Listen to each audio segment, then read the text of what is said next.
All right, in this video we're going to talk about the turn of the nut method of tightening.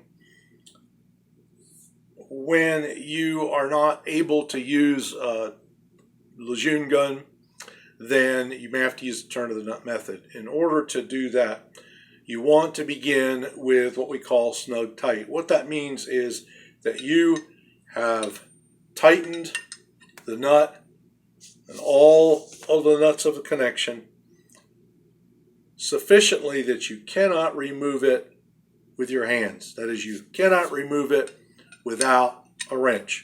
The definition of snug tight, we'll go over that one more time.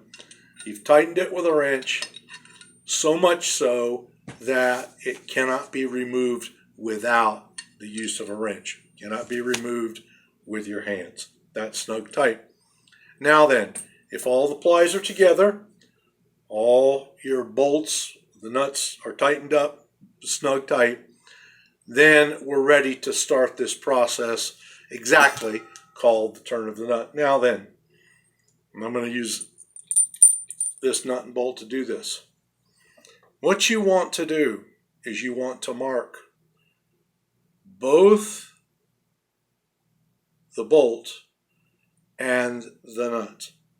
So both the bolt and the nut. And the reason you do that is because when you start then to crank on it, you're going to want to be able to see how far that marked nut has moved. Now, if you only mark the nut and the bolt inside moves when you start to crank on it with a wrench, then you're going to lose your mark. You're going to lose where you are. You're not going to be able to tell whether you tightened it properly. Now, the primary number that I want you to remember in this discussion is 1/3 of a turn. Now, there's charts that will explain to you how much more you need to turn it for longer bolts. But, for example, if you consider that the vast majority of the nuts and bolts that you're ever going to encounter are, say, for example, if it's 3/4 inch. Well, a lot of the bolts that we use are 3/4 of an inch, and they're between 1 and 3 inches long. So in order to use the turn of the nut method properly, you mark it and then you turn it 1/3 of a turn. If you go up to the next size, for example, say you go up to 7/8 diameter bolts, a lot of the bolts that you'll be encountering are going to be between 1 and 3.5 inches long. So once again, you want to remember 1/3 of a turn. Also, if you get up into 1-inch nuts, once again, the vast majority of the nuts and bolts that you're going to be encountering are going to be bolts that are between 1 and 4 inches long. So for 1 inch, if you're using the turn of the nut method, it is 1/3 of a turn. Start with snug tight, mark your nut, mark your bolt, then turn it 1/3 of a turn. So that's what I primarily want you to remember. Now then, when you have all of these plies in contact and your nuts are all tightened up, that 1/3 of a turn, you've got the desired tension, then you need to finish what you're doing.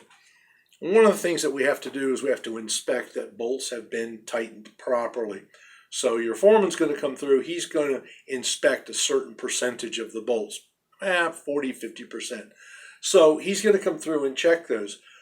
But he needs to know, first of all, if the splines, for example, are not sheared off, and this has been done by the turn of the nut method, he needs to know that it's been done and by whom it's been done. So what you need to do is, once you get everything tightened up, everything's the way it should be, you've hand tightened all of these by the turn of the nut method, then you put HT on the side of the beam and your initials.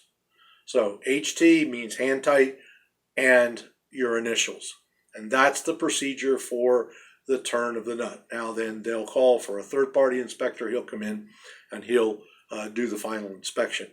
But for your purposes, for what you need to know how to do this, and that's the proper method for using what we call the turn of the nut method.